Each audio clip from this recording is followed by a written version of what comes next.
اس کی دیواریں بہت چوڑی اور بہت بلند ہے.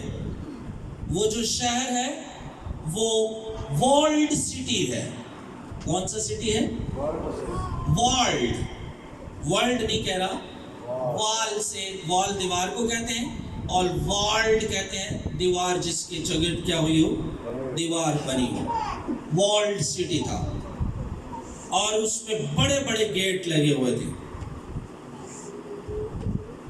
اس کی دیواریں اتنی چوڑی تھیں کہ یکدم اوپر 2-3 گاڑیاں اکٹھی ایسے کیا کر سکتی تھی؟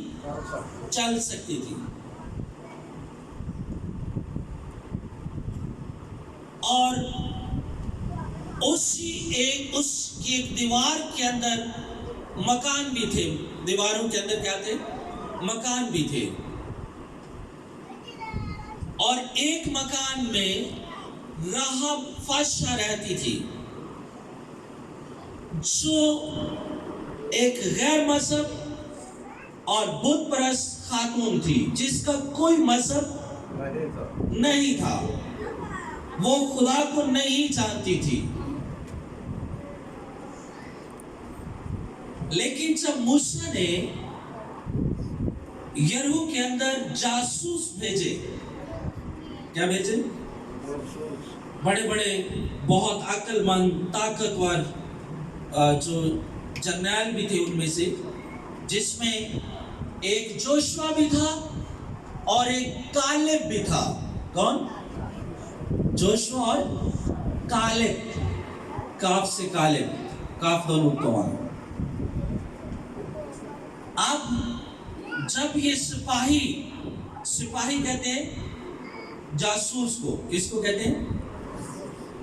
جب یریحو کے اندر داخل ہوئے اور انہوں نے یریحو کی CID کی ہے، کیا کی ہے؟ تو اس CID کے بعد وہاں کے یریحو کی آرمی کو، اس کی پولیس کو، اس کے بادشاہ کو پتہ چل گیا کہ فلاں اسرائیلیوں نے ہمارے شہر کے اندر کیا بھیجے ہیں؟ جاسوس بھیجے ہیں. خیر وہ ان کو پکڑنے کے لیے ان کے پیچھے آئے، اور وہ سپاہی، وہ جاسوس راہب کے گھر میں گھس گئے. اور جب اس کے گھر میں گھس گئے، راہب کو پتا چلا کہ ظاہر انہوں نے نوک کیا. راہب نے پوچھا کون ہے؟ سب انہوں نے بتایا کہ ہم اسرائیلی ہیں. کون ہے؟ اس نے فوراً دروازہ کھولا اور ان کو اپنے اندر چھپا دیا. حالانکہ اس کی جان کو کیا ہے؟ خطرہ ہے. بادشاہ اس کو پھانسی دلوا سکتا ہے، اس کے سارے خاندان کو ختم کر سکتا ہے، کیونکہ غداری، ملک سے غداری بہت بڑا کیا ہے؟ جرم ہے. لیکن جب اس کو پتا چلا کہ یہ اسرائیلی ہے، اسرائیل کی قوم سے ہے، اس نے کہا آ جائیں، آپ چھپ جائیں، میں کسی کو نہیں بتاؤں گا. جب اس نے چھپا دیا، پھر اس نے ان سے بات چیت کی. انہوں نے بتایا، جاسوسوں نے بتایا کہ ہمیں موسیٰ نے بھیجا ہے. یہ ایمان کی بات کہہ رہا ہوں. کون سی بات؟ اس نے کہا موسیٰ نے بھیجا ہے کہ اس شہر کی جاسوسی کر کے آؤ، اور موسیٰ نے یہ بھی کہا ہے کہ خدا ہم کو یہ سارا ملک میراث میں دینے والا ہے. آمین. انہوں نے کہا کہ چند دنوں کے بعد ہم یریحو پر اور اس سارے ملک پر کیا کرنے والے ہیں؟ قبضہ کرنے والے ہیں. اس نے جب یہ باتیں سنی، پہلے اس نے کلام سنا ہوا تھا کہ بنی اسرائیل کو خدا کیسے ملک مصر میں سے نکال کر باہر لے آیا. اس نے کہا ٹھیک ہے، اب چھپ جاؤ، میں جانوں اور میرا. پھر اس نے ایک وعدہ لیا उसका ईमान था कि जिस तरह खुदा कुलसुम को 2 हिस्से कर सकता है इनके लिए, अब खुदा इनको ये शहर और मुल्क भी दे सकता है। आमीन। उसने कहा मैं आपसे रिक्वेस्ट करती हूँ, जब आप इस मुल्क पर कब्जा करें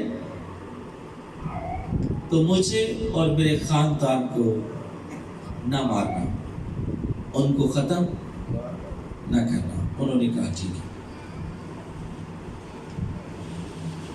फिर ऐसा हुआ कि उसने वो मुल्क के यरू के सिपाही आए, उसकी फौज आई उसके घर में देखने के लिए, बादशाह ने भेजा। उसने कहा यहाँ पर कोई नहीं। फिर रात को उसने उनको दीवार से क्या किया, उनको भगा दिया। फिर उनका आपस में बातचीत हुई। यीशु कालम ने कहा कि जब हम इस शहर पर कब्जा करेंगे तो आप एक लाल डोरी, कौन सी, एक लाल रस्सी जो है वो अपनी खिड़की से बाहर की तरफ क्या करना, लटकाना, ताकि हमें पता चलेगा ये आपका घर है और हम आपसे वादा करते हैं कि आपके घर को हम तबाह। आगे बात तो बहुत ज्यादा लंबी है, क्योंकि आप जानते हैं यरू की दीवारें क्या हुई, टूट गई। आमीन। और बनी इसराइलियों ने यरू पर कब्जा कर लिया, पहले शहर पर। लेकिन राहब जो कि गैर कौम में से थी, जो खुदा को नहीं जानती थी, उसके ईमान ने उसे बचा लिया। आमीन। उसके ईमान ने उसे क्या किया, बचा लिया। और उसकी शादी जब बनी इस्राएल काबिज हुए, उसकी शादी सलमून से हुई। किससे हुई? सलमून से। नाम याद कर ले, किससे हुई?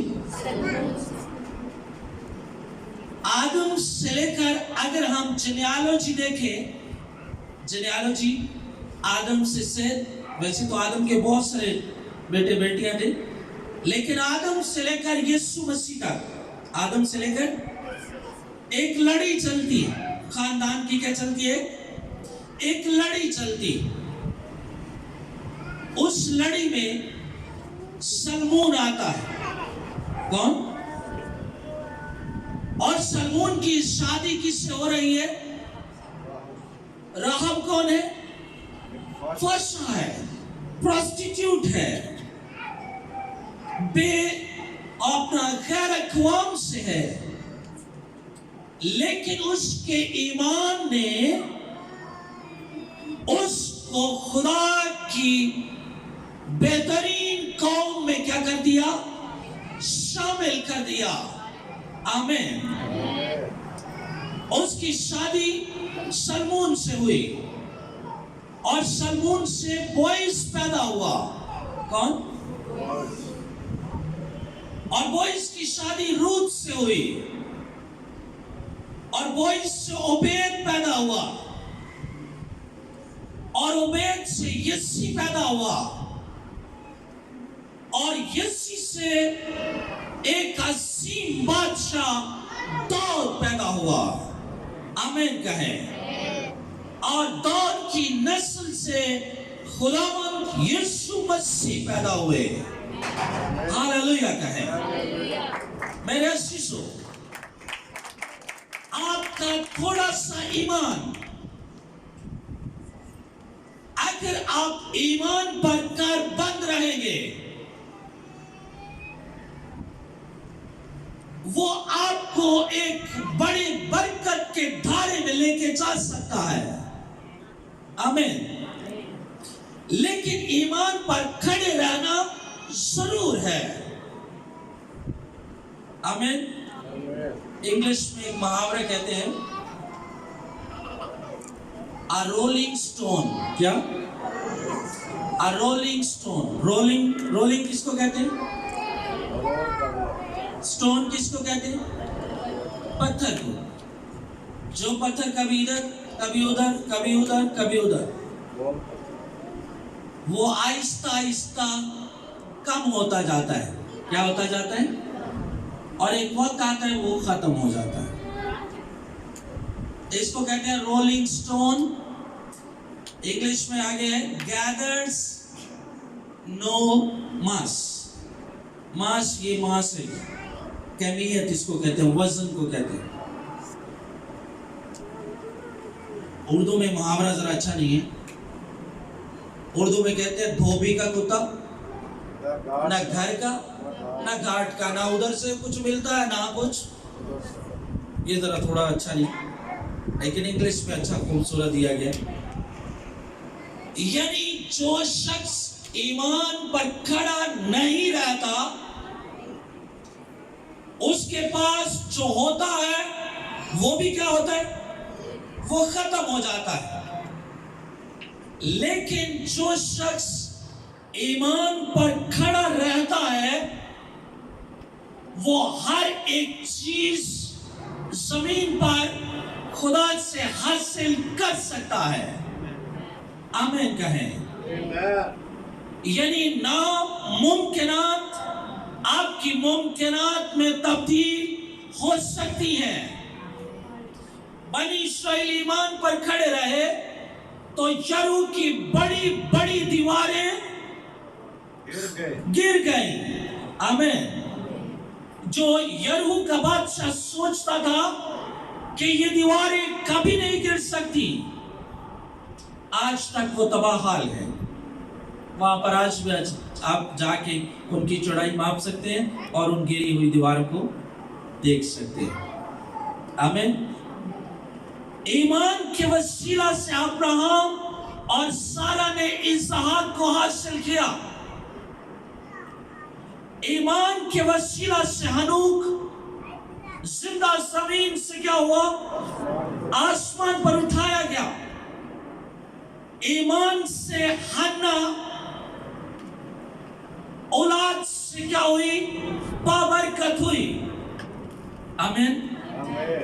ईमान के वसीला से मूसा बनी इस्राएल को मुल्क के केनान की तरफ लेकर आया। आमीन। ईमान के वसीला से एलिया मोजज़ात करता था।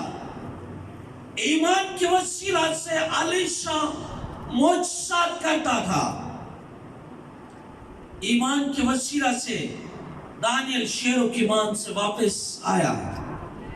ईमान की कुदरत से सदरक, मीशक, अब्दुल्नजूर आग की भट्टी से वापस जिंदा सलामत निकलते हैं।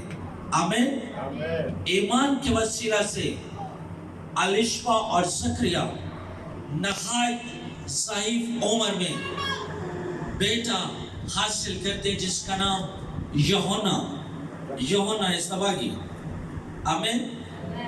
ईमान के वसीला से दाऊद बकरियां चराता हुआ क्या बनता है?